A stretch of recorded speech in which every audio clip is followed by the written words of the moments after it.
We're so grateful to have Dr. Nalini Chilkov today. She's one of the leading experts on cancer and nutrition in the country. She's a sought-after speaker around the world. She has an incredible training program for clinicians who want to improve their knowledge on working with patients with cancer, called the Foundations of Integrative Oncology, and there's going to be some special bonuses for everybody here, so you can sign up for her program, which I'll send out an email and we'll post on the Facebook page. So, Dr. Chilkov, thank you so much.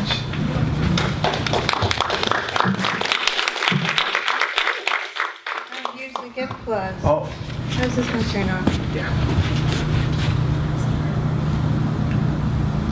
So Dr. Chilkov is going to start with the presentation. Afterwards, we'll do Q&A. And when we get to Q&A, raise your hand, and Kaylee will bring the microphone around so everybody else can hear your question. Thank you.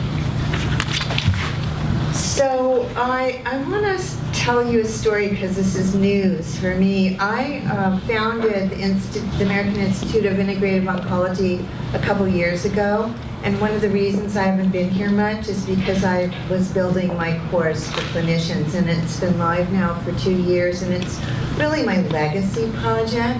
And in April, one of the docs that has gone through my program is an oncologist, and she got Sutter Health, which is a really big HMO, PPO organization in Northern California, to give her a big space to do an integrative oncology clinic.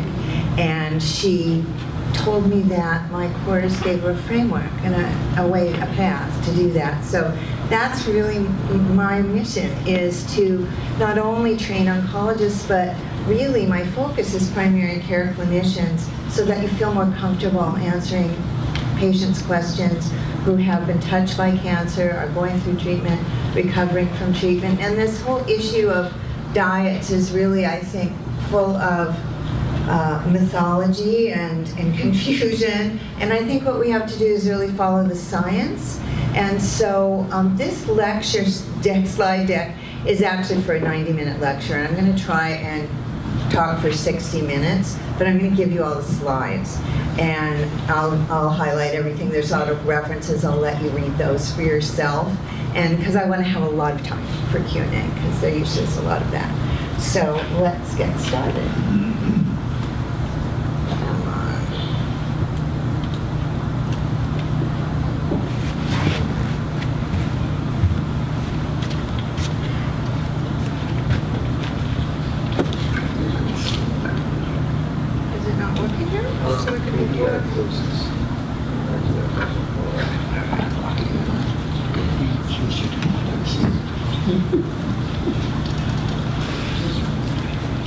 There we go. Okay, so these are your links. You're going to get a copy of this slide deck, but you might want to write these down. I'm going to give you the lecture slides. I'm going to give you a nice summary of all the types of diets I'm talking about, and also because inflammation is so important in cancer care, I'm going to give you a little mini lecture on inflammation and cancer, what's unique about inflammation and cancer, and how to think about it. So those are my gifts to you. And then for people who are interested in my course, we have a promotion that's special to this group. And so I'll give you $1,000 off the tuition for that. And there are flyers on the table and a few up here as well, but you can ask me more about it. One of my students is in here, Dr. Tolentino. So, all right, so let's get started. So why is this even important? Because in a room like this, if you look around, half of you have either been touched by cancer or will be. And that's the statistics right now. They're actually worse than this slide. But what's even more important for us is that more and more people are surviving cancer. And so it's really important to know how, because we're the ones that are going to help them really rebuild their health and stay healthy. And so that's why us, right? That's why we want to know what we're doing. And the number of cancer survivors is soon going to hit near 20 million. And so we need to be able to know what we're doing. And there's a shortage of oncologists now, because not only are all the baby boomers becoming the demographic for cancer, but they're retiring. And so there's actually a shortage, and most cancer patients are going to be turned back to their primary care providers who also are not trained to meet their needs. So they're going to be looking for us. Really important. This is my framework. I see a lot of new faces, so I'll just quickly give you a map. I think about cancer as a journey with several distinct stages, and it's particularly helpful to the patient to tell them to just stay in the stage they're in and meet the needs that they have, either when they've just been diagnosed, going through treatment, recovering from treatment. Hopefully they're going to be cancer-free for a long time, but there's a big population of people who are living with cancer as a chronic illness, and that's a big population of survivors. And so those people really need a lot of support, and many of them live a very long time.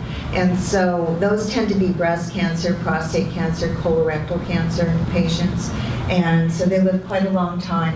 And so what we can do for them is help them, and each stage has unique needs, and also really change their trajectory and their prognosis and really help them to manage both short-term and long-term adverse effects. And so we can really do that. And the other thing is we can provide a health model, because health is not even in the lexicon in an oncology clinic. So that word doesn't come up, but what is most important to the patient is health.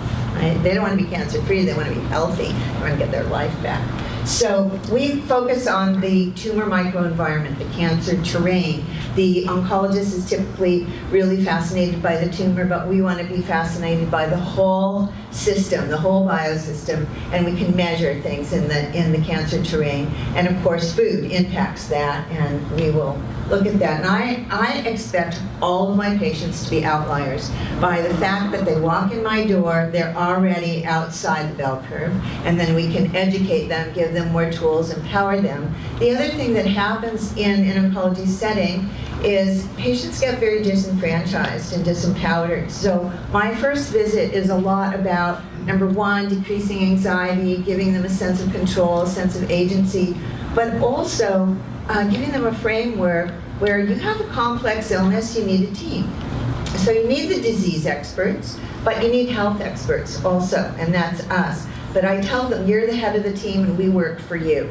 And that's a good reframe, because that's often not the relationship in an oncology setting. But if the patient really takes control, expresses their needs, wishes, and values, it's more likely they'll get personalized care and that their wishes will be respected and known by their team. So my core question is, what if every cancer patient had a health plan instead of just a disease plan? And my wish is that at the moment of diagnosis, that's what patients get. They get a team of experts on cancer, but then they get us too. And that would really change the experience for the patient. And I've been doing this for over 30 years now. It does change outcomes and prognosis, but it also changes quality of life, and it changes the emotional flavor of the experience as well. Now, I'm not going to teach this right now, but in looking at the cancer terrain, there are factors that we want to consider that we can influence. These are levers that are part of this signaling environment. And so if we change insulin, if we change inflammation, if we monitor vitamin D levels, etc. So when I'm making a treatment plan, I actually go around this wheel in my mind and say, do I have something in the treatment plan for this, for this, for this? And because our toolbox is full of multitaskers, you actually don't need 30 things to do 30 functions. You can have a handful of things that can cover a lot of the bases. And so that's kind of the core curriculum of my course and my model.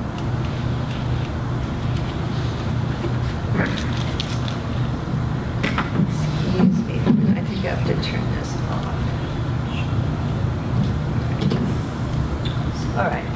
So when we talk about food, there's a lot of impact that we can have. I have a functional medicine nutritionist in my practice, and after I put the treatment plan together and give the big ideas to the patient, then I hand them over to my nutritionist to help them implement, because by the time they're done with me, they're overwhelmed, and I want to take that overwhelm away, because I ask people to do hard things. Cancer is hard. So I also screen and vet my patients to make sure that they're a fit for the way I practice because I have a no whining zone in my office, and I also expect people to step up and be all in because I want them to be outliers. And so if people aren't, I tell them to come back when they're ready to be all in. So you have to decide who you want to treat, how you want to practice. I'm old enough to get to do that. So I think we all know the impact of nutrition on health, but in particular, the cancer patient, cancer survivor has unique nutritional needs. Sometimes they've lost their sense of taste. Sometimes they're myelosuppressed. So we want to be able to give a diet that's actually therapeutic as well as nutrient dense. So we're going to talk about that. Now, this is a statistic that I would like to argue with. I'd like to put that at 100%, but that's this paper. Okay, and you can see that diet impacts all types of cancers, not just one type. So that is because tumor cells share characteristics, and those characteristics are called the hallmarks of cancer, and those are the ways that cancer cells co-opt our normal physiology for their own survival. So we think of botanicals, nutraceuticals, and food as epigenetic signalers, right? And so that's how we're going to change gene expression. So let me show you a few ways that happens. So if you look at a couple of nutraceuticals that we use and that are food-based, genistein from soy, EGCG from green tea and curcumin from turmeric, these are things we all use.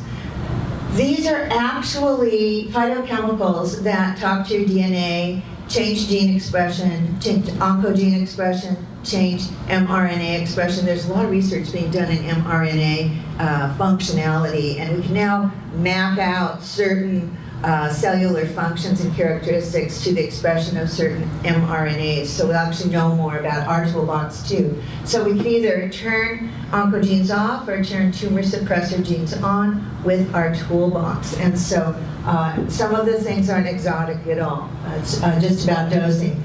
The DNA methyltransferases are also involved in gene expression. So it's just an example to you that genistein, EGCG are on here too, but sulforaphanes from the cruciferous vegetable family, resveratrol, and selenium all are signaling molecules for oncogenes and tumor suppressor genes. All right, so for a long time, cancer was taught as a disease of the DNA and a proliferative disease of out-of-control cell division. That model is being challenged, and cancer is really being thought about as a mitochondrial disease. And it makes so much sense to me because the mitochondria are much more sensitive to environmental toxins than the DNA, which is protected inside the nucleus. So that once the DNA gets damaged, it will signal the nucleus, and then you have DNA expression and proliferation problems, lack of control. But when the mitochondria get damaged, one of the things that happens is the cell can no longer go through normal apoptosis. It doesn't recognize that it's aberrant and should commit suicide. And so this is one of the characteristics of cancer cells, and it's really important, I'm just going to get some water, to really influence that, and food's one of the best ways to do that.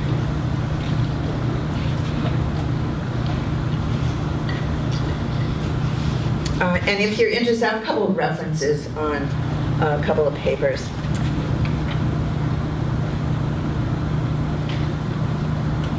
All right, so we're going to talk a lot about glucose and ketones tonight. And one of, if you're interested in this, Thomas Seyfried is one of the authors that's written some pretty coherent papers on this. And one of my colleagues, Dr. Nasha Winters, is a wonderful naturopathic oncologist, is one of his proteges, and has written a beautiful book for patients and doctors. I have a reference for that. But what you really want to understand is that one of the characteristics of tumor cells is that their metabolism changes and they become more glucose dependent. And so instead of using the electron transport chain and oxidative phosphorylation for making ATP, they use glycolysis, which is much less efficient. And we take advantage of the fact that tumor cells and healthy cells have different metabolism to try to interrupt their life cycles and apply cytotoxic therapies as well. Sometimes our goals are not to kill cancer cells, but just to stop them in their tracks. And that's a worthy goal in some cancers. So if you lower glucose and insulin and starve tumor cells of sugars, then they suffer. And so if we go on a low carbohydrate or a strict keto diet, and then the healthy cells can use ketones and the cancer cells have a harder time using ketones, then our normal cells can function pretty well, but the cancer cells become stressed, and then any therapies we apply are more effective. So one of the things you can do, if the patient is healthy enough, is fast them for 12 to 24 hours before they have a cytotoxic therapy, and that will have a higher kill rate, basically. But not all patients can do that. If they're sarcopenic, if they're frail, you absolutely don't want to do that. So you have to be careful about that. Now, cancer patients have increased needs for certain nutrients. You'll notice some of these are really important mitochondrial nutrients. And so the energy balance gets changed in a person with cancer, and fatigue is one of the most common complaints of all cancer patients. And Lise Cellular is an amazing speaker, an amazing naturopathic oncologist, and she's not to be missed. She's incredible. So we want to pay attention to these nutrients in particular, but we're going to look quite a lot at glucose and ketone metabolism in this lecture in light of how we can use food. So as I mentioned, I have a little mini inflammation lecture for you, but the cancer environment is inherently one of inflammation. The presence of inflammation gives increased risk for cancer because of increased oxidative stress and damage to mitochondria and to genes. But also, the cancer itself produces a lot of cytokines and chemokines, and so we're in a very inflamed chemical soup. And this increases oxidative stress and changes gene expression. Survival is directly correlated with the amount of inflammation. So a lot of what we do is manage inflammation really, really well. We have a big toolbox for doing that, so you want to definitely use it. What you want to be mindful of is the patient on medications that are inhibit platelet aggregation. You don't want them to bleed out because you gave them a lot of curcumin or fish oils. So you want to be mindful, are their platelets low because they've been myelosuppressed from chemotherapy? So you have to pay attention to where their vulnerabilities are before you jump in with the usual approach to inflammation that you might use. But inflammation will promote all of the progression of cancer at many, many stages of its development and growth. And also it ends up being immune suppressive and more fatigue. The primary cause of cancer-related fatigue is inflammation. So if you have a patient that's super inflamed, you will have a patient complaining of more fatigue. And so we know how to put people on anti-inflammatory diets, and so it's really important, of course, the microbiome, so we're going to talk about all of that. So this is kind of a short materia medica of things I use a lot in my protocols, and the nuclear factors and cytokines that are impacted in cancer: interleukin 1, interleukin 6, and TNF-alpha and NF-kappa B. Those are the main ones we find in the tumor microenvironment. And again, we have a huge toolbox for that. Green tea, curcuma, the omega-3 fatty acids, probiotics. Ganoderma is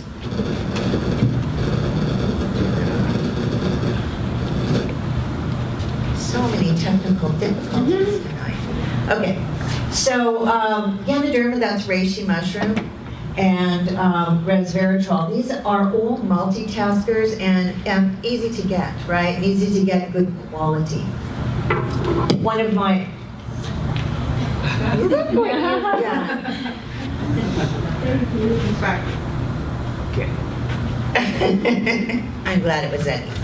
All right, so if you learn only one new herb tonight, Scutellaria bicalensis, Chinese Huangqin, Huang Qin, very, very famous Chinese herb and important in the modern Chinese materia medica in cancer, as well as the traditional materia medica, high in berberine and high in polyphenols. That's what makes it medicine. You will not see a modern Chinese formula for a cancer patient that doesn't contain Scutellaria bicalensis, and it's super anti-inflammatory as well. Also very good for diarrhea when you have a patient who has diarrhea from chemotherapy. You can use Scutellaria bicalensis as well. So you can see the many pathways that our current anti-inflammatories use. And of course, we have such a big toolbox. The chemopreventive agents on the bottom, you can see mostly come from plants. And on top, we have environmental toxins as well as things like alcohol and glucose and infections, obesity, all of these things that increase inflammation. Now, the microbiome, this is really interesting. Of course, you can't lecture today without talking about the microbiome. But what's really interesting, there's now new immunotherapy drugs that are being given. And these, in large part, take the lid off the control of the immune system. The immune system has natural brakes. And there are inhibitors called PD-1 and PD-L1 that are the brakes of the immune system. And these immunotherapy drugs take the brakes off and unleash the immune system to go after cancer. Unfortunately, it's a pretty unskillful approach right now, and many people also end up with bad autoimmune disease as a result of these therapies. So they also need us for that reason. But those patients with a healthy microbiome have a better response to those drugs. And that's in the literature, and it's got the attention of oncologists right now.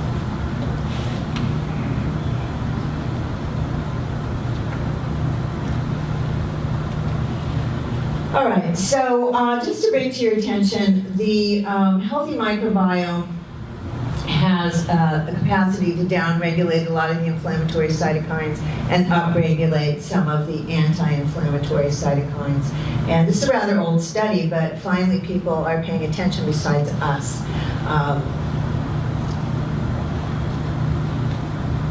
The initiation of cancer in the gut we know is linked to the microbiome there, but we also know that there are systemic effects. And that includes, if the microbiome is impacting systemic immunity and systemic inflammation, then it also impacts cancer risk. And just to remind ourselves that on the left, these are therapies that cancer patients typically undergo on the left, and on the right, the things that can promote a healthier microbiome. And I really want to say that I think the focus should really be on soluble fiber and not on more and more probiotics. You're seeing a lot of supplements with gazillions of organisms in them. If you don't have a substrate and an ecology in the gut that will allow them to colonize, it doesn't matter how many you take. If they don't colonize and create a new biosystem and a sustainable, healthy biosystem, then you don't have a solution. And so I really much more am focusing on putting fermented foods, making sure people really eat a plant-based diet, a variety of plants, and there are some wonderful fiber powders that are really intelligent combinations of soluble, insoluble fibers and probiotics and prebiotics that really help people who aren't going to eat that many plants. You know, if you have a normal digestive tract, maybe you had a colectomy, maybe you have an ostomy bag that you wear all the time, maybe you have colitis because you took an immunotherapy drug. So a lot of cancer patients can't eat the way we would like them to, so then we have to strategize and figure out how to help them have the most highly functional physiology possible. Now, what's really interesting on here, I'm going to talk about fasting a bit tonight. So fasting actually increases your short-chain fatty acids. Isn't that amazing? That's the main thing we need to do. I heard on a lecture by Gerald Mullen, who's at Johns Hopkins, does a lot of research on the microbiome, and he put this slide up of the amount of plant fiber that the Maasai eat in Tanzania and what we eat as modern people, and we're just completely handicapped. And then he put a slide up of the variety of populations of the microbiota in our guts and in the guts of the Maasai. So we really suffer from not eating a variety of plant fibers. And so we can teach our patients how to do that in as many ways as possible. That's really healthy for the microbiome. Far more healthy than throwing in a ton of probiotics. If you don't have the prebiotics, you won't colonize. And then I go over these kinds of food groups with my patients, or my nutritionist does, because a lot of people just aren't familiar with eating this way, and it's a learning curve. The easiest way in plants, the onion, garlic family, and the cabbage family have a lot of soluble fiber, so those are familiar foods to most people.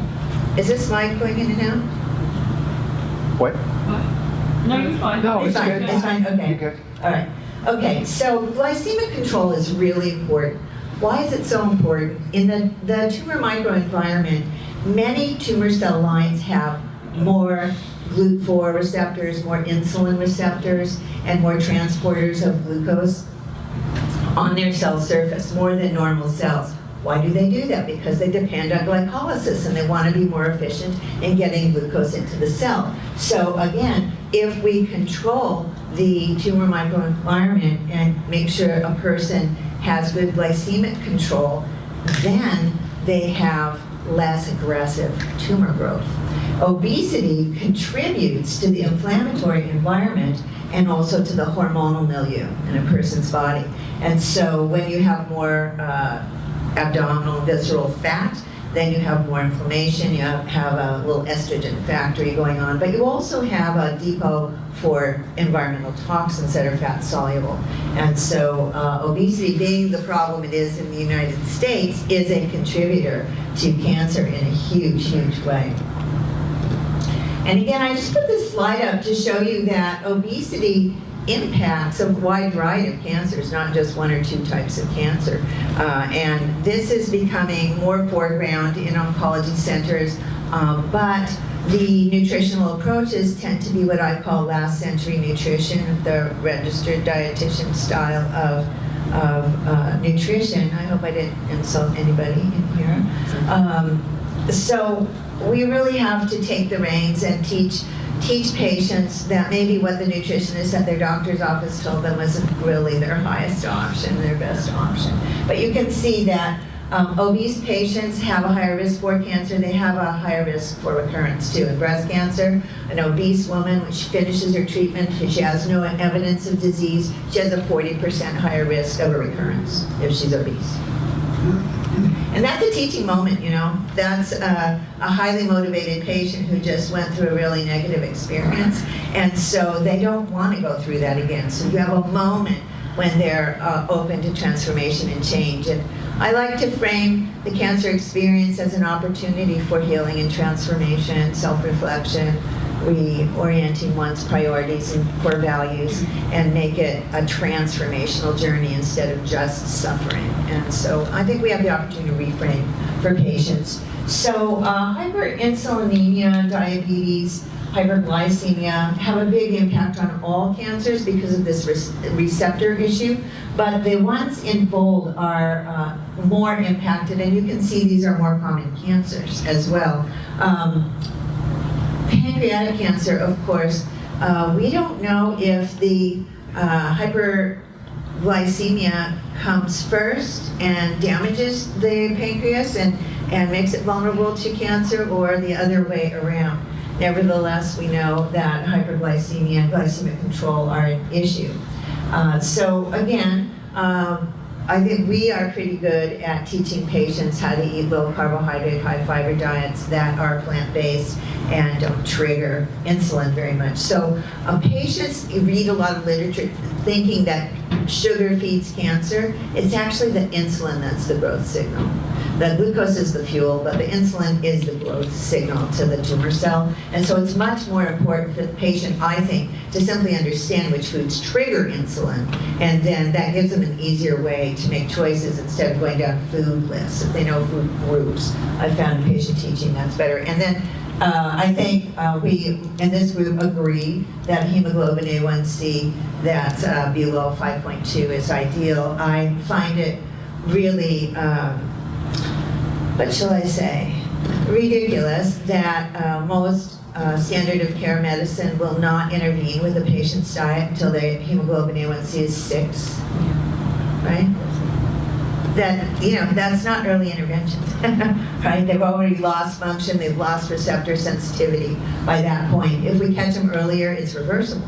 We all know that. All right, so as I said, it's the hyperinsulinism that is the growth signal. That's much more important than where your serum glucose is, which is up and down all the time. And of course, we know that if the diet produces a more stable blood sugar, then the patient also has less cortisol being produced, and their mood is more stable, they're more lucid, and therefore they are more resilient and they can cope better. So all of those things are important. So if you memorize this, you'll understand the relationship between diabetes, obesity, and cancer. But look at these pathways. I'm going to show you a couple of other slides. This is so important.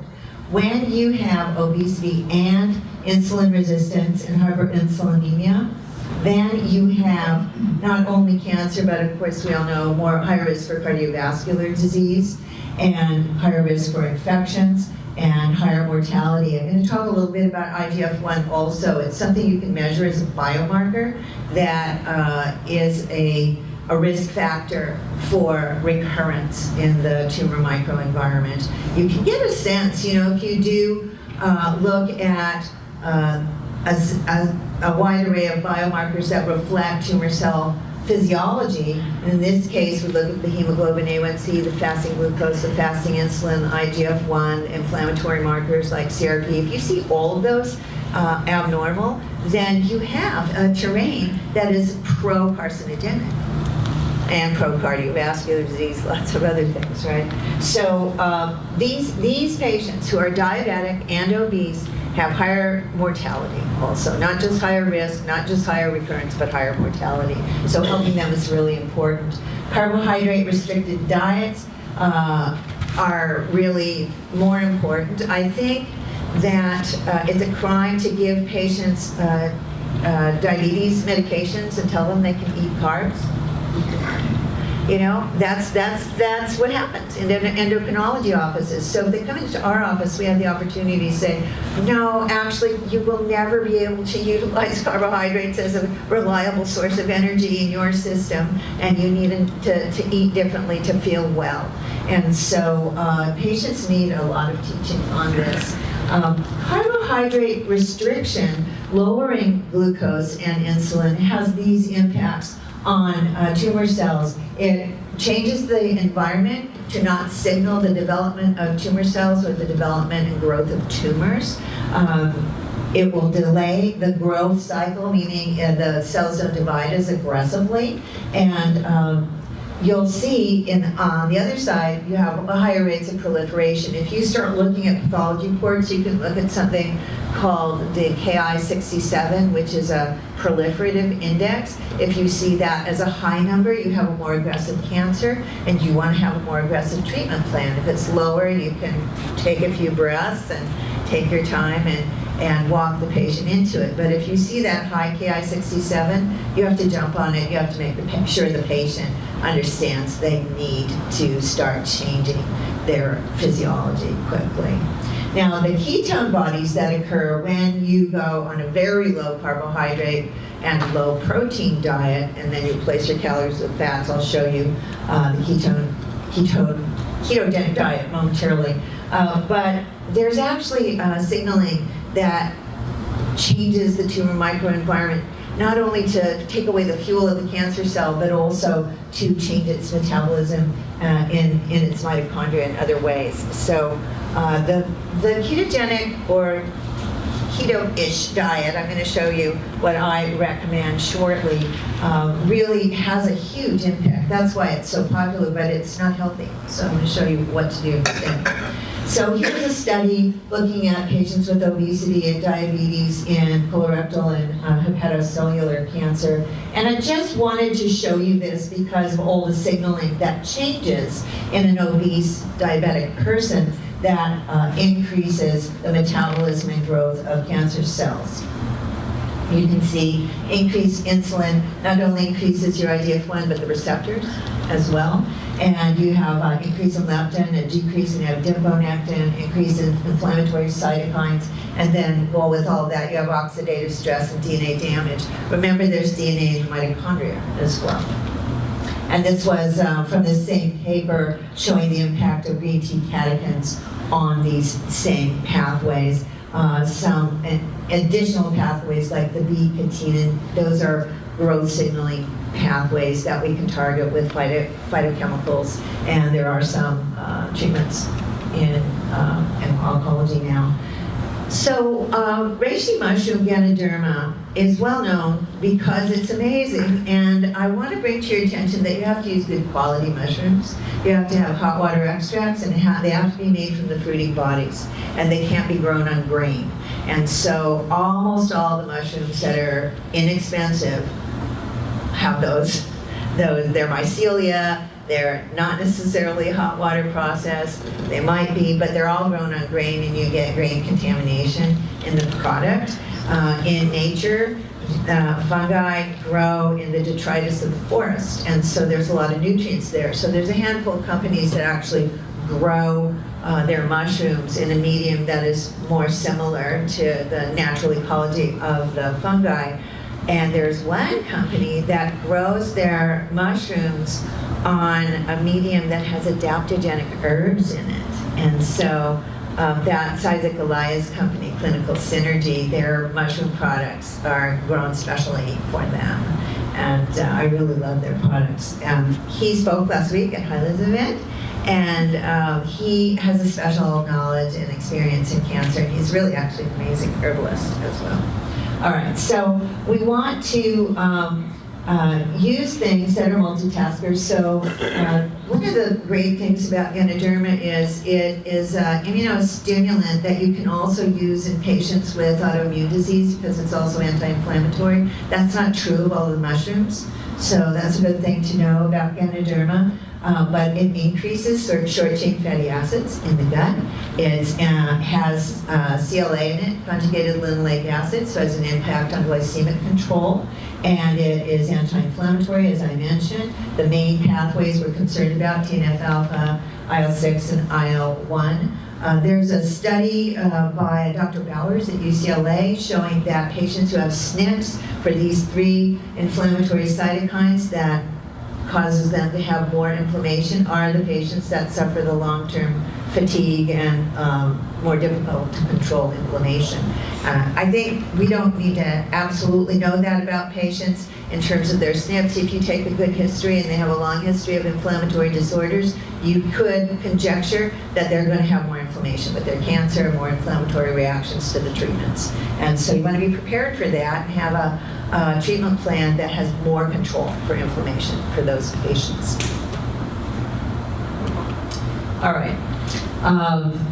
These are some references. I'll let you read those to yourself in the interest of time. Actually, I want to point out the Diabetes and Cancer paper is a great paper by Giovannici. He studies cancer and glycemic control, metabolism quite a lot. But this is like a little mini review of the physiology of cancer, blood sugar, and glycemic control. So it's just a well-written article with clarity in it. Now, let's just look at some of the diets because that's, I think, why a lot of you are here. So I had to put this slide up because it's from the Journal of the American College of Nutrition, and it's just hopeful that they are on board with some of these things. They published this in 2014. Avoid dairy, limit alcohol, avoid red meat, avoid grilled, fried, broiled meats, consume soy products, eat fruits and vegetables. So we're making progress, right?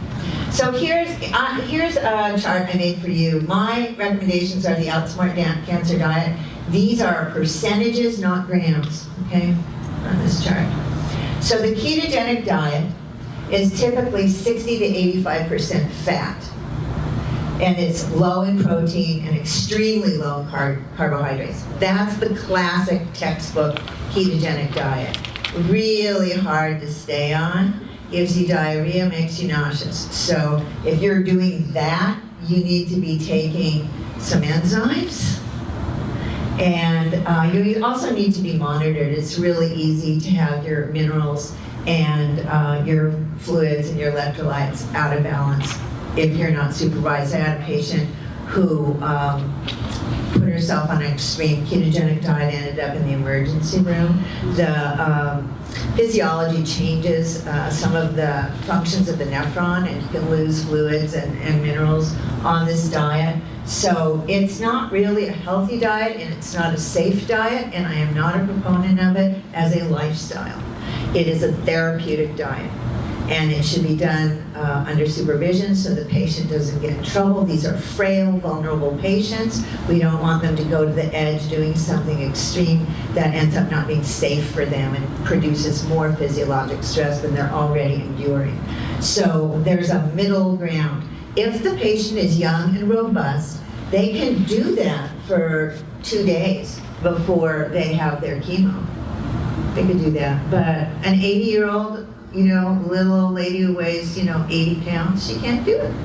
Can't do it. Walter Longo, who wrote The Longevity Diet and has made the fasting mimicking diet so popular, he does not recommend fasting for patients over 60. Why? Because sarcopenia is a fact of aging, and sarcopenia is accelerated in cancer patients, and we don't want to do therapies that cause more sarcopenia. So the interesting thing about the extreme ketogenic diet is you don't see loss of muscle mass right away. So you do short bouts of it for therapeutic reasons. I heard Joseph Mercola speak after his ketogenic diet book had been out for a while, and he'd been on the ketogenic diet himself, and he talked about how sick he was on it, and how his hair started falling out, and his immunity started to decrease. It's not a healthy diet. We are a community focused on health. So you have to understand what a fad this is right now and stick with the science and understand which patients it's appropriate for and when. So the American Paleo diet and the Zone diet are pretty close. They're, pretty one-to-one ratio of proteins, fats, and carbohydrates, a little bit of a tweak towards carbs. Remember, high carbohydrate diets are people who use their muscles all day long. Most of us that sit around and think great thoughts, and you just need fats and protein for that, and some minerals. So the Outsmart Cancer diet, which I am a proponent of, that's my thing, is let's tip people towards ketosis, but not put them all the way into it, because compliance is an issue also. People will not stay in a diet that makes them nauseous and gives them diarrhea all day long. And also, when your minerals are off, you feel tired. So it's really important to keep people in a realm of health, and also something that they can do and that they can continue to do. And then with the robust patients, you can fast, and we'll put them in more towards ketosis before their cytotoxic therapies. The Mediterranean diet, you can see, is way too high in carbs. So if we just take all the rice and potatoes and pasta off the plate, then you have a pretty good diet for a cancer patient. So what I explain to the patient is, this is what your plate looks like. Half the plate is vegetables that grow above the ground, so they're not starchy, lots of color, some clean protein, and lots more healthy fats than you're used to eating. That's the plate, that's the diet. And I have a strategy of putting a shake into the protocol just as an insurance policy, because a lot of people don't feel like eating and preparing food when they're going through cancer treatment. So I'll show you that as well. And I'll show you a number of other more details on these diets. Bone broth is one of my very favorite things to use because it's really such a wonderful therapeutic food. So if a person is not kosher or halal and is not vegetarian, it's a very wonderful, functional food. And in LA, you can get organic, wonderful, real bone broth where the bones have been dissolved and you get all the collagen and the glutamine and the minerals in the broth. There's 10 grams of protein in a cup of real bone broth. And so all that glutamine heals the lining of the gut and all the mucous membranes. The person has mucositis. So it's one of my favorite therapeutic foods for the patient who doesn't really want to eat some of the days. All right, so this is kind of just my anti-cancer diet basics. It's a diet that looks like the plate I just described to you. Lots of plants, lots of color. We want to be mindful not to add iron and high copper foods. So all foods contain copper, so you can't be on a copper-free diet. But oysters are really high in coppers. Or chocolate's actually very high in copper. So we want to not feed our patients oysters and have little pieces of dark chocolate as a treat. But, some patients want to make big chocolate shakes. So we want to be mindful not to also use supplements that don't have copper and iron added to them. If the patient's had blood loss and needs iron repletion, then we will replete to the lowest quartile of normal. But tumor cells utilize copper and iron for their own growth and replication. Angiogenesis is driven by copper. It's a copper-dependent process. Angiogenesis is the process whereby small mass of cells will send out signals and develop its own blood supply and then be able to grow exponentially because it now has nutrients and oxygen coming to it, but then can metastasize because it's now hooked up to our circulatory system. So inhibition of apoptosis, making sure that cancer cells who've lost the ability to recognize that they should self-destruct, and control of angiogenesis. We can do these things with diet and with plant medicine and nutraceuticals. These are big levers. Also, the control of insulin and glucose. These are powerful things to do, not small, powerful. And so you just start where the patient can do it. The anti-cancer diet, also, you want to make sure that they've got plenty of omega-3s. It's hard to eat enough omega-3s. You can't eat a therapeutic dose of omega-3s in a modern diet. It's always supplement. I like people to get at least 4 grams a day if they're a cancer patient. So that's hard to eat. Now, there's a sweet spot with protein. If you have too much protein, and some people do keto, and some people who do paleo diets are getting too much protein for a cancer patient, okay? So we're not talking about bodybuilders here, okay? We're talking about people going through cancer treatment. And so we want to maintain muscle mass because sarcopenia is a risk for cancer patients. But we don't want to add so much protein that it changes the tumor cell physiology. So the sweet spot is somewhere between 40 and 60 grams a day. If you have a patient who has cachexia, however, and they're rapidly losing muscle mass, then I have a little treatment plan for cachexia at the end of this lecture, which I'll show you. But that person is in end-stage disease if they have cachexia also. So I'll show you that in a moment. You had a question? Yeah, in the previous slide where you were talking about the percentage of protein, if there's having 60 grams of protein a day, that's going to be less than the percentage that you were recommending. So how do you... This is what I shoot for. Remember that a lot of cancer patients aren't eating a lot of food. So you want to, again, use these guidelines and remember, on the other chart it was percentages, not grams, right? So what you want to remember is you need to look at the patient in front of you like you always do. How active are they? I have patients who are athletes and going through their cancer treatment, and they ask me, is it okay to exercise? And it's okay to do what you did before, as long as you listen to your body. So if you're used to being active, stay active. There's a lot of studies that show that exercise actually changes prognosis and outcome. So I do not want people to be couch potatoes by any means. So you have to look at how many calories is somebody burning, etc. So you still need to tailor it. If you have a more active patient, they need some more carbs. You know, if they're breaking down their muscles because they're doing weightlifting, then they need a little more amino acids. So you still need to individualize. These are general guidelines. Do you think there's an association between methionine and cancer promotion? Well, we know that there is. The question is there a connection between methionine and cancer? A lot of studies show that high methionine diets are more proliferative, and that's why vegetarian and vegan diets slow cancer down, is because they're low in methionine. But how do you get enough protein? How do you not have so many carbs? So let's say you have somebody like me who needs 3,000 calories a day or lose weight. How can I possibly get...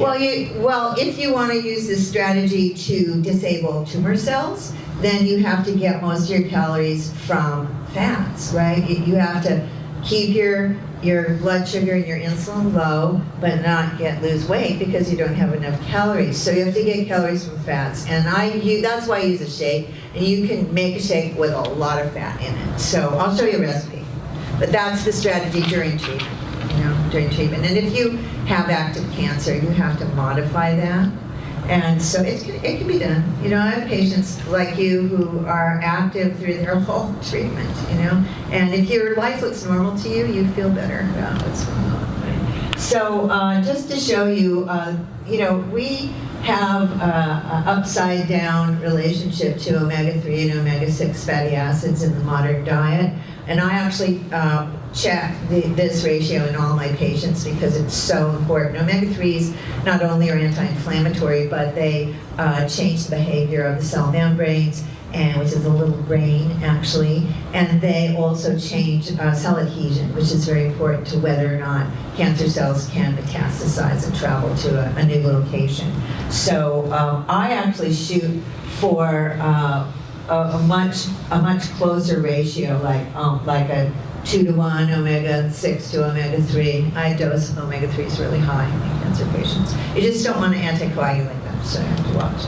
All right, so as I mentioned, Thomas Seyfried really put forward the idea of the mitochondrial theory of cancer and became a proponent of low carbohydrate fasting diets and ketogenic diets as a way to control the cancer physiology, the tumor microenvironment. And my beloved colleague, Dr. Nisha Winters, wrote a beautiful book, and it's very accessible. So this is what the classic ketogenic diet looks like, really hard to do. So I will ask patients to do that for a couple of days a week or a couple of days a month, and then have them on a modified diet, which is my Outsmart Cancer diet. So in the ketogenic diet, the energy source becomes ketones and not glucose. That's basically what a ketogenic diet is. So if you take away the carbohydrate fuel, the healthy cell switches to making ketones, using ketones to make ATP instead of using glucose to make ATP. And this is particularly important in brain cancers. We know that ketogenic diets will stop seizures in epileptics, and that's how we also learned that the brain could really use ketones, even though we think of it as the most high glucose demanding organ in the body. In fact, the brain can live on ketones, and cancers in the brain have a huge blood supply, and so they grow like wildfire. So if you can disable them and starve them, they slow down. There are cancers that we consider treatable cancers, and cancers we consider that we manage them to give the patient the best quality of life. Brain cancer, pancreatic cancer, lung cancer, those are cancers we don't really do well with, and so we want to slow them down and give the patient more life and a longer quality of life. On the other hand, a patient diagnosed with prostate cancer or breast cancer should just expect to live. We know what to do. So you have to see what the reasonable goal is as well, and what the patient wants or doesn't want. The treatments for brain cancer and pancreatic cancer are brutal. If you know you have 6 months to live, what do you want to do at that time? So in our care, those patients could live maybe a year or 2. So I'd like that to be a quality of life question. That depends on the psychology of the patient as well. All right, so the ketogenic diet takes advantage of this Warburg principle, which states in a hypoxic environment, a cell will turn to glycolysis. That's why you get muscle spasm when you do a long marathon, right? You're in a hypoxic environment and the cellular metabolism changes.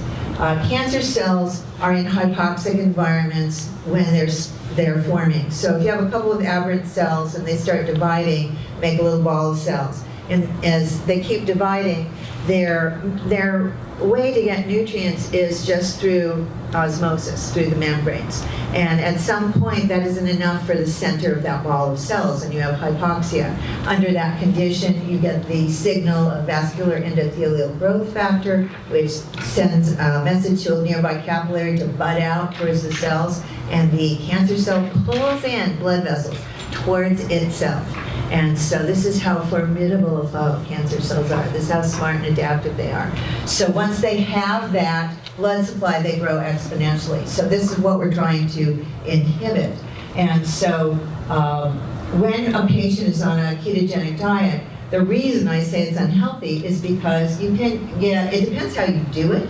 You can get increases in LDL in these patients. You can have high levels of arachidonic acid because people do crazy ketogenic diets. There's a healthy way to do this.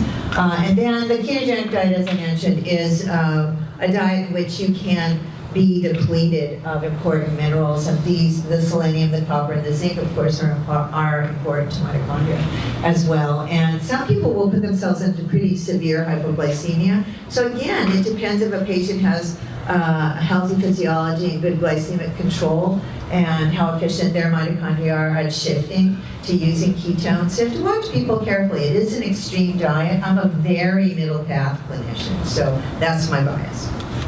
All right. So this shows you the benefit of the ketogenic diet to the cancer patient.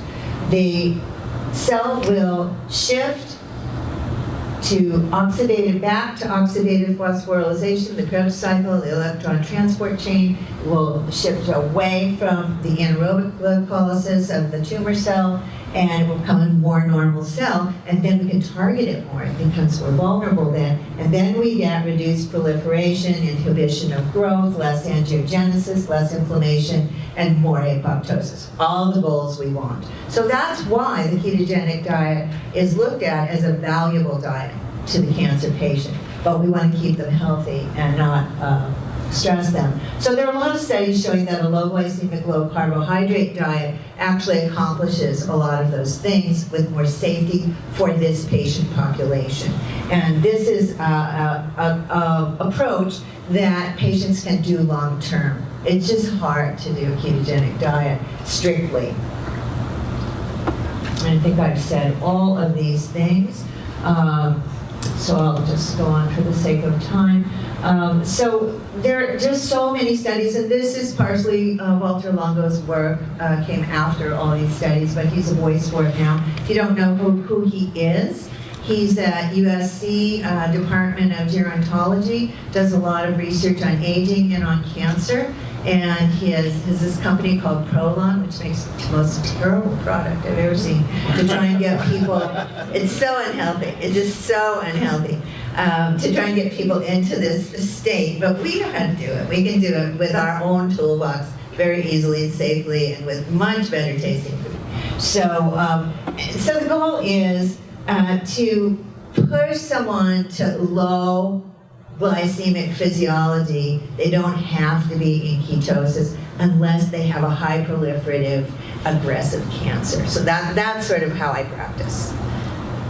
So pancreatic cancer patients and lung cancer patients tend to have high proliferative rates, and so those patients are more sensitive to glucose changes, and so those patients, if they can, pancreatic cancer patients are really nauseous. So it's you don't want to give them a nauseating diet. So you have to just work with the patient. All right, so this is my argument against how people do keto. This is what people eat. So how many of you would recommend this, as your food choices? So I suggest that we teach patients about healthy fats and healthy proteins in order to do a healthy ketogenic diet. But this is what a lot of people are doing. And so that's why I really caution. Of course, we will recommend things like this that are healthier fats. And then this is just this little slide deck I found. And I had to actually, on one of these pages, they had sugar-free soda. I blinked that out. I just couldn't fit it on the slide. But at any rate, my point is we have to find healthy foods for these patients. So here's a shake that I give people, and I'll just tell you the rationale for it. You can vary the amount of fat and protein in it as you wish. And you're going to get these slides, so you don't have to take all these pictures. But you can pick the protein powder that works for the patient. I like to put medium chain triglyceride oil or powder in as a ready source of energy. I like to put in flax seeds and omega-3 fatty acids and phosphatidylcholine so that we're giving a variety of healthy fats and things that can be utilized right away. I always put carnitine in my shakes for cancer patients because it protects them against sarcopenia and fatigue. And so I always put those in.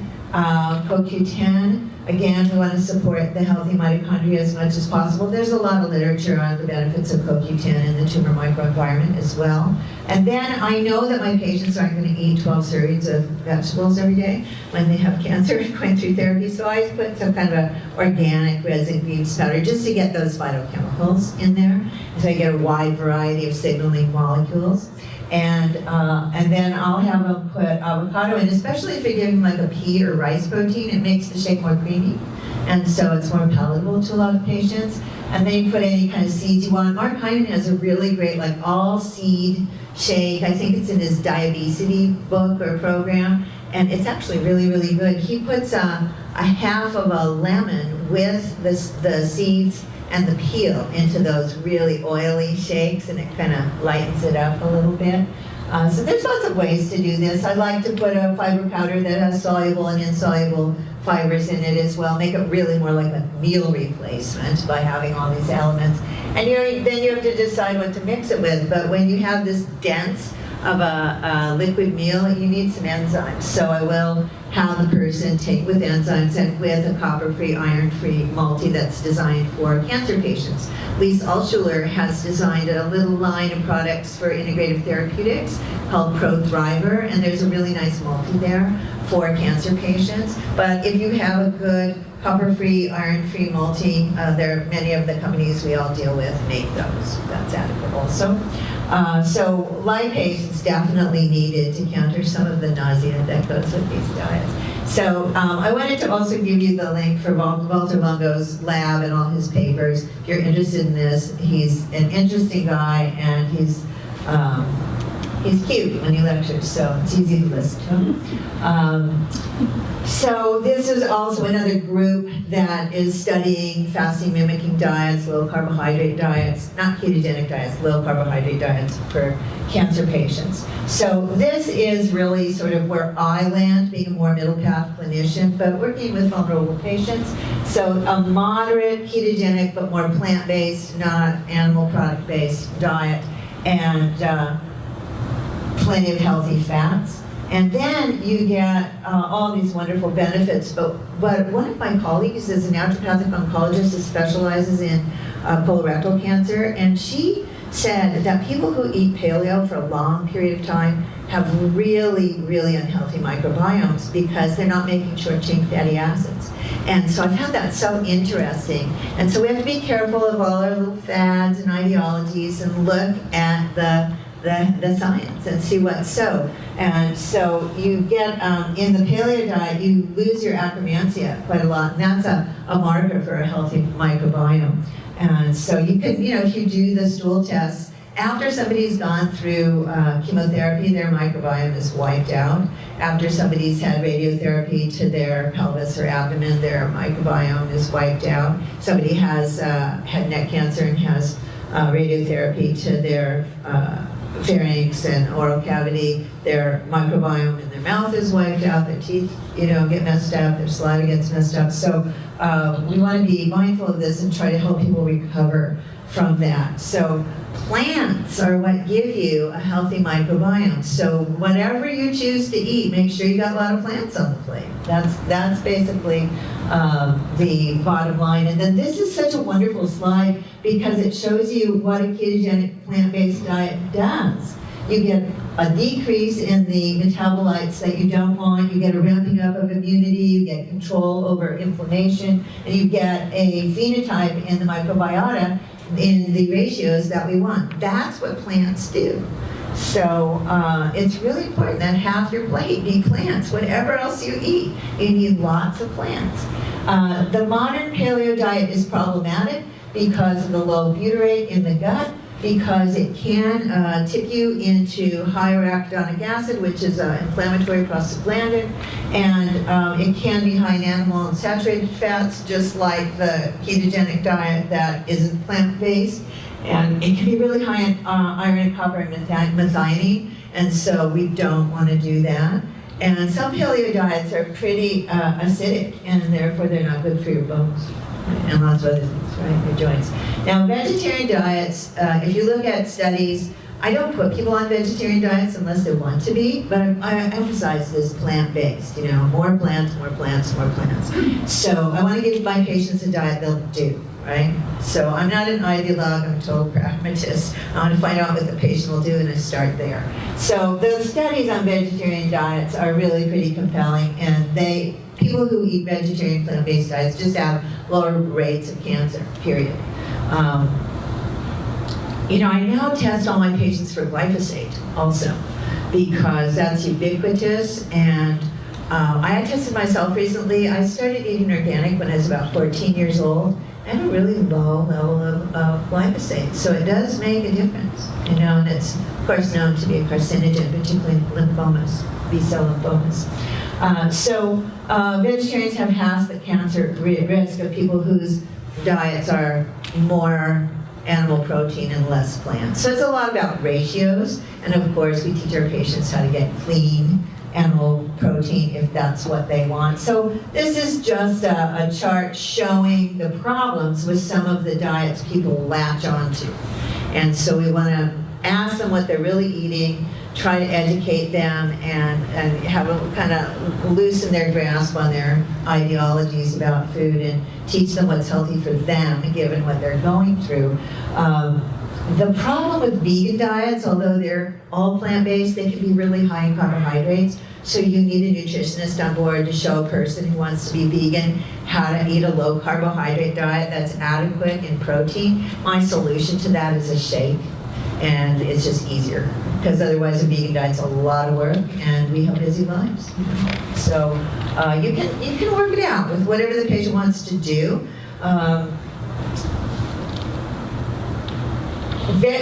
Varieties and variations of all of these are acceptable as long as they're putting more plants in, more healthy fats, and just looking at the ratios. So again, I want people to eat a diet they like, but the vegan diet is problematic in its depletion and deficiencies of omega-3s, B12, some of the important minerals like calcium, iron, and zinc, but it's low in methionine. So you can be vegan a couple days a week and have a window of time when you're low methionine, and that's also stressful to tumor cells. There used to be someone, I think that came to your group, Hyla, who was just a proponent of low methionine diets. Do you remember that guy? Yeah, he was religious about it. That's always a big red flag for me. Someone's religious about their ideas. So if you want to lower IGF-1, though, more plants and more exercise. So I test IGF-1 on all my patients, and Nisha Winters has a goal for patients of having their IGF-1 be at 100. That's really hard to achieve. I test all my patients. Really, it's vegan athletes who have that. But if a patient has a higher IGF-1s, that's a growth factor, growth signal, and so I'll get them to lower the amount of their animal protein a bit, maybe down 10 grams, and then up their exercise, and sometimes that'll bring it down a bit. But those are the easiest ways to bring it down. There are some botanicals that will change IGF-1. What level do you like with the IGF? What range do you like? I think in the 120s is reasonable. I think it's 120, 130. I think that's reasonable. I think it's achievable for a lot of patients. But like I just had a patient today whose IGF-1 is 187. I think that's too high. We want to take control of the tumor microenvironment. That's the whole approach of integrative oncology, not just my approach. That's the approach of naturopathic integrative oncology, is take control of the signaling environment so that we change the behavior of tumor cells, make it inhospitable for the development and progression and metastasis of cancer. So again, you want to be educating the patient on the type of fiber. I think I'll go through this for the sake of time. The type of fats that we ingest, also influences inflammation, hormone levels, and cancer signaling.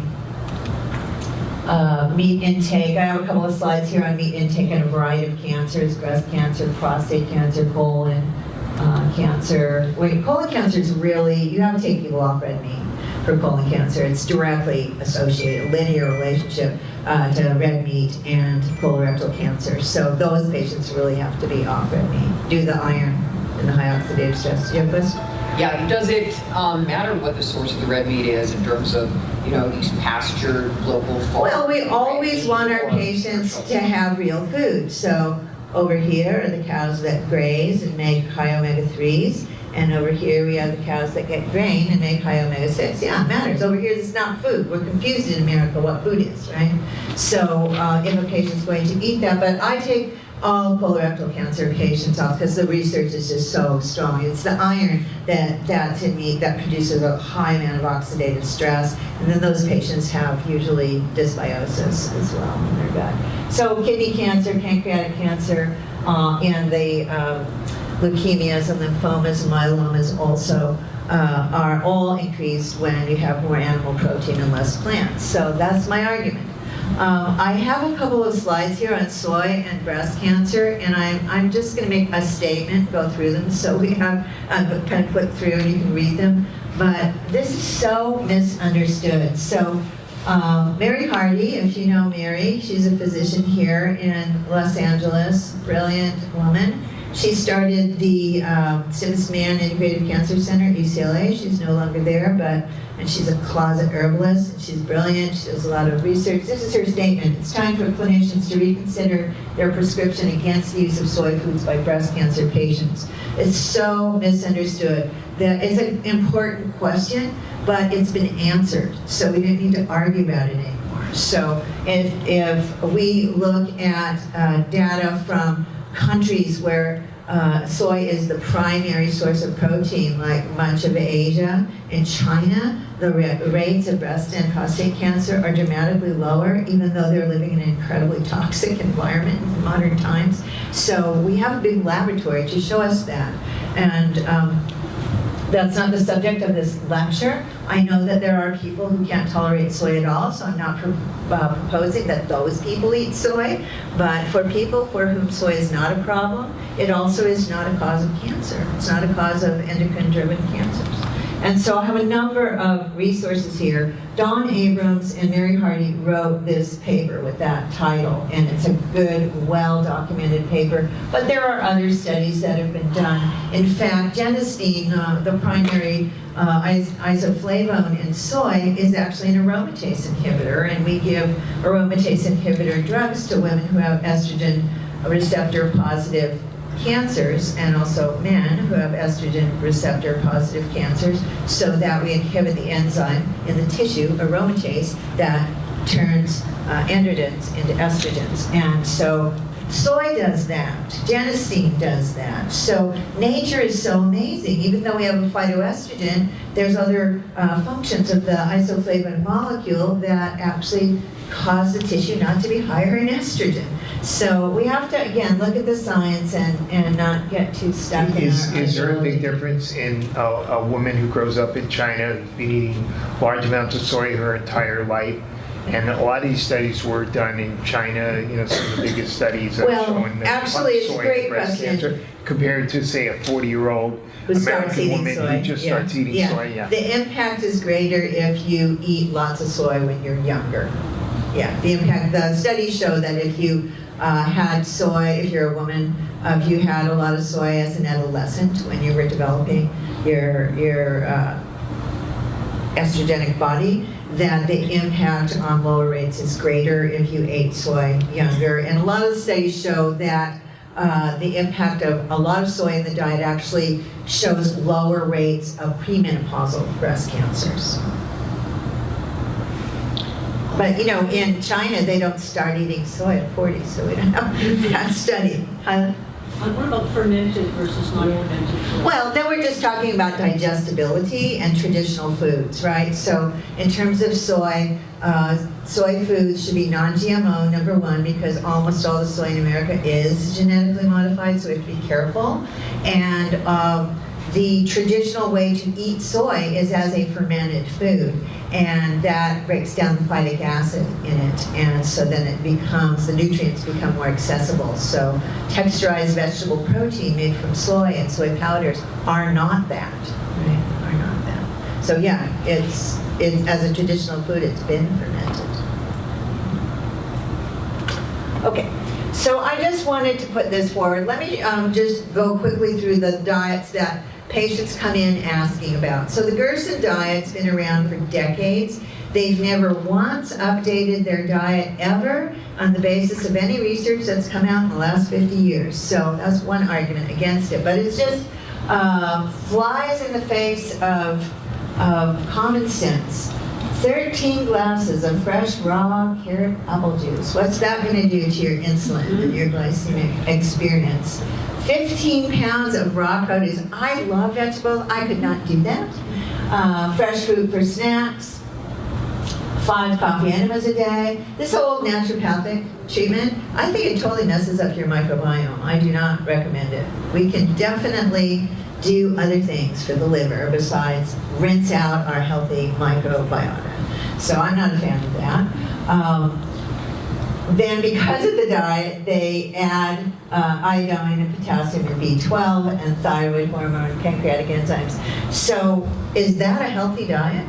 No way. So I'm always going back to what's healthy, but because of what we know about glycemic impact, and there's not much protein in that.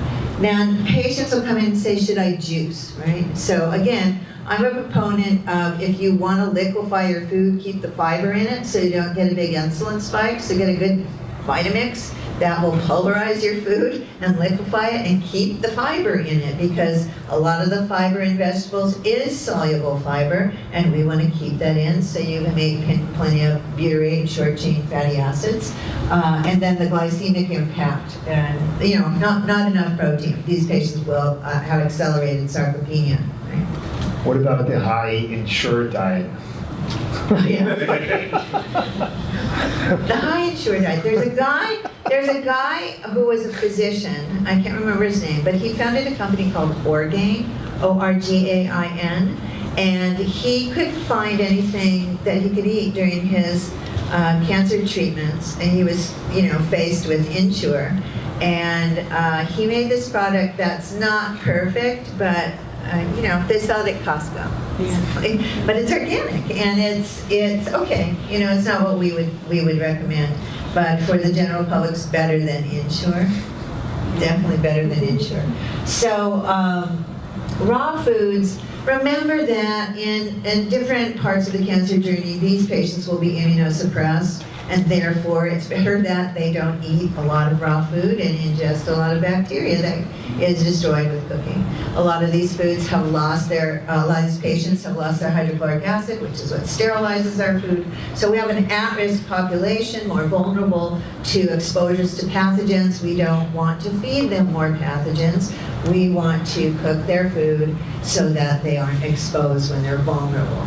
So I do not recommend an all raw foods diet for a cancer patient undergoing chemotherapy or who has had myelosuppression that has persisted from aggressive chemotherapy. Some patients are myeloablated and never really recover, and so you need to know your patient. What are you going to suggest to them? We also know that certain nutrients are liberated from plants if you cook them a little bit. So you don't get the sulforaphanes or the lycopene out unless you lightly cook certain foods. So again, it's tough to be an ideologue. I'm glad I'm not one. One of the tricky things about fiber is when you have patients who have gut problems, maybe they had gut problems already, and maybe they found that going on a lower fiber diet, low FODMAP, etc., and so they tend to have less fiber, and then you go on a chemo journey and you have more gut problems, so it's tricky to add all this fiber when it might exacerbate some. Yeah, it is. So a lot of the chemotherapy agents, they target fast dividing cells, and so anything that's fast dividing, that's where you get your adverse effects. So that's the lining of the gut sloughs off, but it's fast dividing, so it repairs also. But that's where you see a lot of the adverse effects are the bone marrow, fast dividing cells, the hair follicles, fast dividing cells, the mucus lining of the entire GI tract from top to bottom, the neurons. Any place you have a lot of fast division, you'll see the adverse effects. So because the lining of the oral mucosa and the entire GI tract is raw, basically, you don't want to scrape it, right? So I'll have people do cooked blended soups, right? Chinese medicine, they say chemotherapy makes the digestive fire cold. And so we want people to have warm, cooked foods that are not a scrub brush, right? But not zero fiber either. But you put it in a blender, it's pre-chewed for you, basically. Smaller particles of fiber. So raw food diets that are very strict tend to be also imbalanced in macro and micronutrients. So again, we don't want to do extreme diets with cancer patients. Now, if you have somebody who's eaten the standard American diet their whole life, they're diabetic, they're obese, and they go on a juice fast, they'll feel better just because they're not eating processed food, right? But you have to understand why they feel better. All right, so I think this is very important. Dr. Neil McKinney is also a brilliant naturopath and specialized in oncology for decades. He's in Victoria. And, people coming in with alkaline water machines and wanting to alkalinize, remember your basic physiology. If you drink baking soda, what's going to happen? Your bloodstream is going to come in and get more acidic to buffer it to put you in a normal pH, because if you're outside a normal pH, you're in trouble. So normal physiology has a narrow band of its acid-alkaline balance, and you can't really change it very much. If you move it, you're sick, and it stays moved, you're sick, you have a problem. So this is not the goal. What is misunderstood is that the tumors produce a lot of lactic acid, and so the region around a tumor mass is more acidic because there's more lactic acid there because it's a glycolytic engine. And what's the byproduct of glycolysis? Lactic acid. So you can look at lactic acid, LDH, lactic acid dehydrogenase, as a biomarker for cancer activity. So you want to get a baseline in your patients, and if you see a number of these biomarkers that reflect cancer metabolism moving together, that's a gestalt of a cancer environment that is pro-tumorigenesis. So what Dr. McKinney says, though, about the way that water is alkalinized, or when we just, how do you alkalinize? You eat more plants, right? Where you're eating a ton of potassium. That's actually where you get the benefit. The physiologic benefit comes not from alkalinizing the entire body, but providing more potassium so that you have a normal gradient between sodium and potassium. You have more normal cell function in all of your cells. So this is very misunderstood. And I really don't want patients to spend their money on alkaline water machines. I want them to eat more plants for lots of reasons and spend their money on care and downtime and someone to help them, and on their herbs and on their supplements. So this is very misunderstood, but you just have to go back to normal physiology. It's not misunderstood, it's ridiculous, because if you have normal lungs and kidneys, you're going to maintain a pH 7.44. That's right. So the body is designed to maintain a certain pH, and you can't really change it for any significant amount of time unless you're diseased, and it won't budge, and then you should be in the hospital. Right. So that's so misunderstood, and so I just made the point that tumors make lactic acid. Alkalinization doesn't kill cancer cells or alter mitochondrial metabolism. These are the things we want to do. So we want to put our attention on things that work in cancer physiology. So this is Dr. McKinney's statement: more impact from increasing the potassium to sodium ratio than in raising the pH.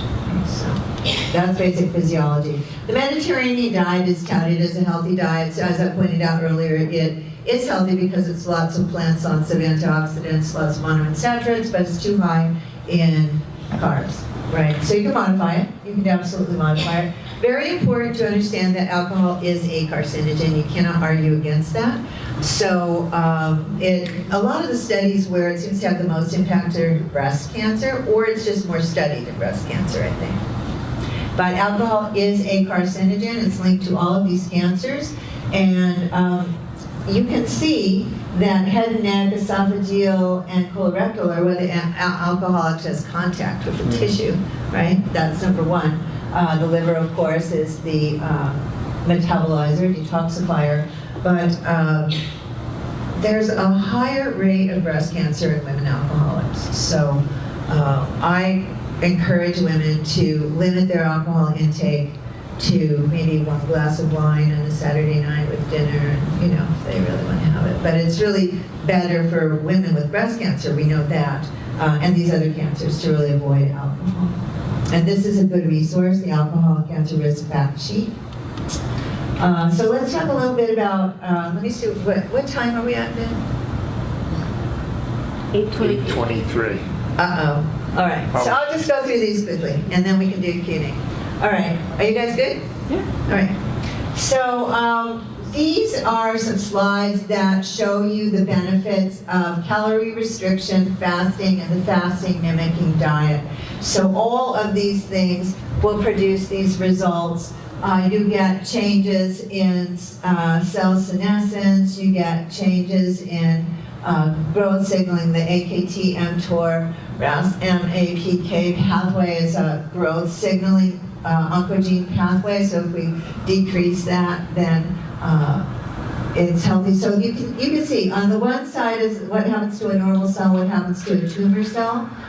So you can see that normal cells, because they have a different physiology than healthy cells, have a different response to fasting and blood sugar and glycemic control. So that's the main point of this slide, and that's what we want to leverage, basically. So if you keep in a fasting mimicking diet, in a calorie restricted diet, and in fasting, we're basically lowering glycemic load over long periods of time, and that's why they work. But other things happen. Longo's research has shown that lots of other things happen. We get a ramping up of our immunity. If you have a diabetic and you put them on a fasting mimicking intermittent fasting diet, you change their physiology. You have to change their medication typically. So in terms of talking to patients about doing intermittent fasting means there are periods where you don't have calories, and it doesn't mean you don't have hydration. So you have to make that clear to patients. You know, we just went through Ramadan, and I have a couple of patients who wanted to fast during Ramadan, but I used to live in Pakistan, and they don't drink water during the day either. So I insist that my cancer patients who want to fast stay hydrated. So, anyway, the studies show that if you fast for a minimum of 13 hours, you get a lot of these benefits. You get all of them if you fast for 16. So there are people who eat during an 8-hour window of time and fast during a 16-hour window. That's a more disciplined person. And so it's adequate to create a lifestyle where between tonight's dinner and, you know, when that happens, you have to donate to my favorite charity. All right, so I forgot to tell you that at the beginning. So it's easy to get someone to have 13 hours between tonight's dinner and tomorrow's breakfast. That's doable for most people. Start there. That's my advice. You get a really good impact. If they're more disciplined, more structured, they can do the 16 hours, but it's a little bit harder to do. Yeah. Do supplements count as food for the purpose of this? You have to see who the patient is. The question is, do supplements count as food? It's really calories, right? So if you're taking high doses of omega-3 fatty acids, you're getting some calories in there. If you're taking, calcium, you're not, right? So you can play around with that depending on the windows and the needs of the patient. But at any rate, this has a really, really, really powerful impact. This is an article that shows other ways of doing intermittent fasting and intermittent energy restriction. But again, being a pragmatist, I just ask patients to create a lifestyle where they have 13 hours between dinner and breakfast. And most people can do that most nights.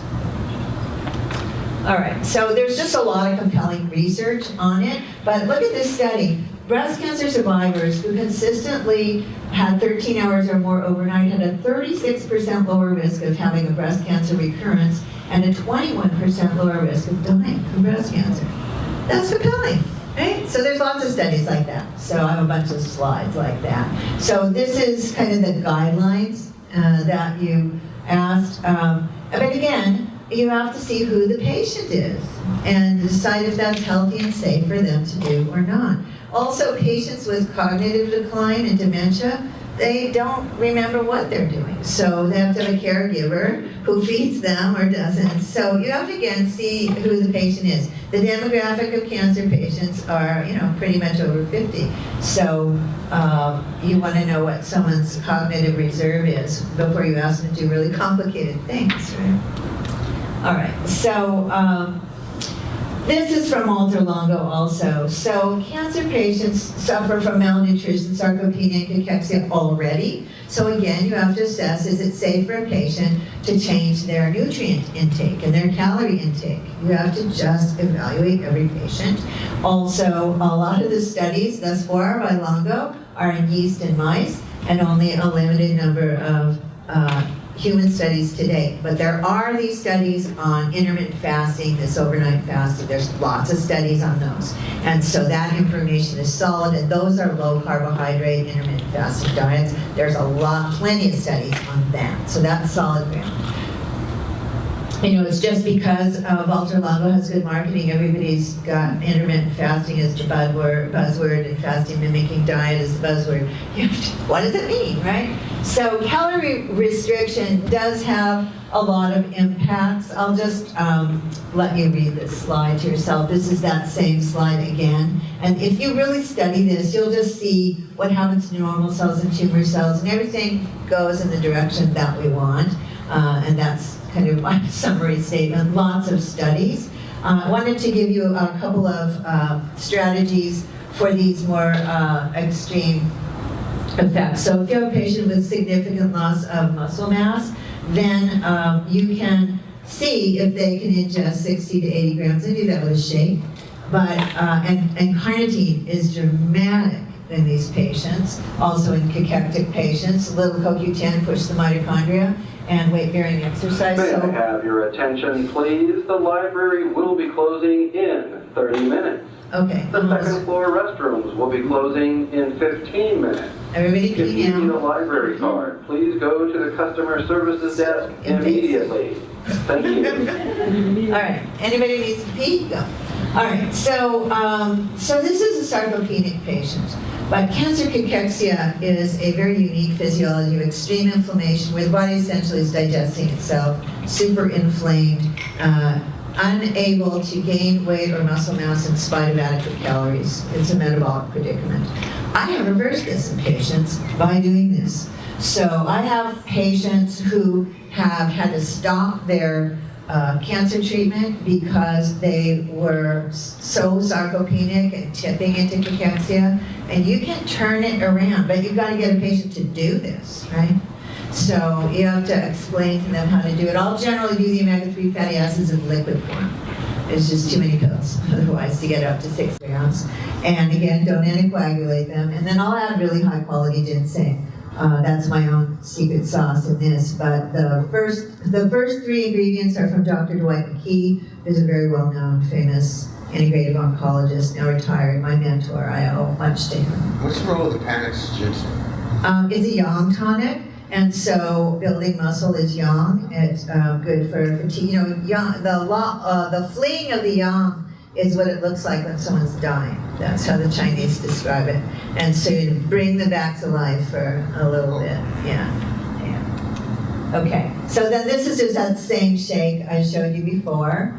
And if you have a patient whose epithelial lining is sloughing off due to chemotherapy or radiotherapy, then you want to be able to repair that so that they can eat, right, and be comfortable. So glutamine is really a great mouthwash or a good oral lavage. So I'll have them do a teaspoon about 3 times a day. A level teaspoon is about 5 grams. So between 15 and 20 grams a day to repair the lining of the whole GI tract.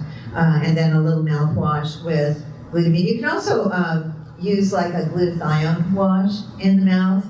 Some of these patients get infections when the mucous lining is breached. So you can spray like a colloidal silver spray in the mouth. So those are things we can do to help that. Remember, those cells do turn over quickly and they will heal and repair. But I use glutamine. And so here's my little summary. We know that diet is a big impact on the tumor microenvironment and impacts gene expression. The ketogenic diet has a profound effect on tumor cell metabolism, but it's not really a healthy diet, so I modify that to be more plant-based and more low carbohydrate, not so extreme.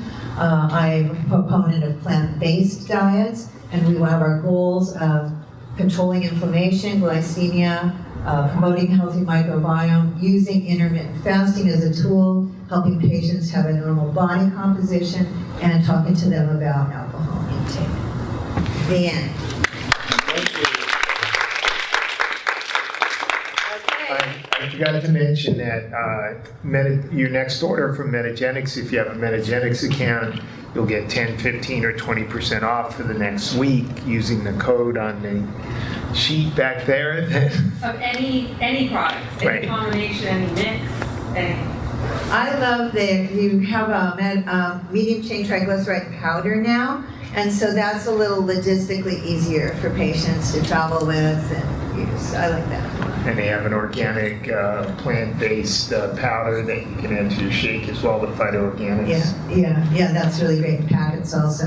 I have samples up here. Okay, so questions? I have a question about fruit. So I know that you're suggesting low carb. Oh, sorry. I have a question about fruit. I know you're suggesting low carb, but since fruit doesn't create the same insulin response as other carbs, I'm just wondering what are you... I restrict fruit because I don't want to go through food lists with my patients, and I want them to be mindful of things that do trigger insulin at all. So I restrict patients to a couple of berries a day. If they're competent enough to be able to distinguish fruits from other carbs? It depends on the patient, but that's my general guideline because I actually want them to be really low glycemic for a while and then have the best outcome from their cancer treatments. And then as they move away from that higher risk area physiologically and also depending if they were diabetic before they were, if they're obese, you can, loosen it up. But I'm pretty strict when they're undergoing treatment. I wanted to comment on the mushrooms. I interviewed Jeff Shilton, who's an expert on mushrooms, and normally I always try to avoid buying anything that's produced or grown in China. But he said that basically all the products made in the United States are not good quality. That they're grown in grain. They're all grown in grain. Okay. Yeah, for the most part. He said that most of the products here are made from the mycelium, which is kind of like the not roots, the fruity and body. not from the plant. Yeah. So you have to really know your mushroom products. Yeah, so he said the best products are made in China. There's also a Canadian company, Namex, makes really good mushrooms, NAMEX. Yes? Can you say something about immunotherapy, like GCMOF or specific immunotherapy with immunoglobulin? So let me say first, I'm not a medical doctor or a naturopath. I practice under an acupuncture license, so there's some things that aren't under my scope of practice, so I don't use them myself. So I'm not speaking from as much experience. But Dwight McKee, who's my mentor, he is not a fan of GCMAF for cancer patients. He just says that he hasn't seen great results. He is a proponent of it for autoimmune disease. In terms of immunotherapies, I really like mistletoe. I think that that's a great therapy for cancer patients. And then we have to be, what do we mean when we say immunotherapy, right? So we could say the microbiome, fixing the microbiomes in immunotherapy, using medicinal mushrooms is an immunotherapy, acupuncture is an immunotherapy. So I think that we need to make sure our language is more clear for ourselves, but also for our patients. So in oncology, what we mean by immunotherapy, or in the standard of care world of oncology, immunotherapies are these things that are like vaccines or that take the brakes off the immune system, something that will mobilize an immune response, right? And so that's what's meant in oncology, right? That's what it's meant. Yes? The supplement that doesn't require medical prescription is Orasol. I don't know what that is. I just learned recently in conference. So just Google it. Orasol. Oracell. So here's where I'm at. I will Google it. I teach physicians, so I need data that's solid, and I don't experiment on my patients. So if a company makes a product that they say is great, I want to see if somebody who didn't make it says it's great, right? So I'm very conservative in that way. I want to know that if a cancer patient trusts me, I'm not doing something where I'm not on super solid ground. And the other thing is, I think, there's a lot of things cancer patients need to do. So I like to make sure the big levers, the things that move the mountain the most, are what we're doing. And those are a lot of the things we talked about and that are on that summary slide. You change their insulin and blood sugar, you change their body composition, you control inflammation. These are powerful things, not small things, powerful things. Get their vitamin D optimized. These are really powerful things. So we want to start with those. And if the patient responds well to therapies that are easily accessible, that we know how to use, that we know are safe for the patient, great. Then if I'm hitting the wall and I'm not getting the response, or we have a treatment-resistant patient, then we have to start looking farther. But again, it can't be onerous for the patient to find the things they need to be healthy. When it comes to making sure that the nutritional products we recommend are safe, there's a lot of information available as to what nutritional products might be contraindicated with certain chemotherapy drugs. But now with all the new targeted drugs, how do we even start to research or figure out what we, what So this is a question about drug nutrient interactions, right? How do you know, right? So most of the time we don't know, we don't have good studies. So what I do is, I was a cell biologist, so I try to think through the mechanism of action of the drug and the pathways that our nutrients, phytoceuticals, and nutraceuticals are going through, and I try to think it through. And if I can't, I don't use it. And if I can make sense of it, then I'll make an educated guess. But there isn't very much money for that kind of research. So with chemotherapy and radiotherapy, because these are therapies that affect cells globally, there's a lot of interactions. In targeted drugs like monoclonal antibodies, tyrosine kinase inhibitors, PD-L1 inhibitors, these very targeted sorts of drugs, there are less interactions because they're affecting a receptor or a pathway, right? Doesn't mean they don't have collateral damage. Like Herceptin is an example of that. Binds to the HER2 receptor, really genius treatment for a certain type of breast cancer, but it also happens to bind to a receptor in the heart muscle. So you get some side effects there. If you know that, then you might give CoQ10 and carnitine to that patient.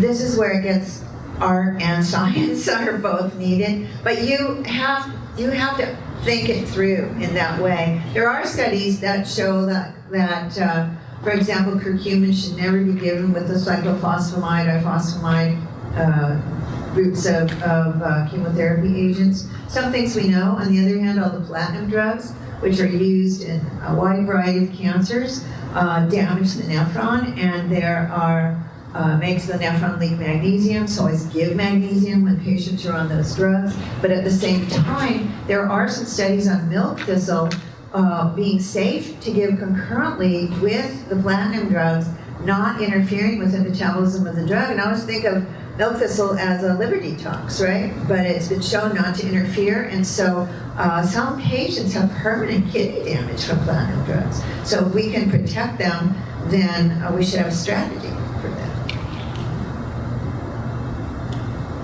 Did I answer your question?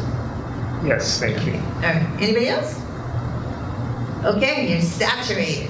I have, if you're interested in my course, there's flyers right there and also on the corner of the table as you go out. And thank you for your attention and your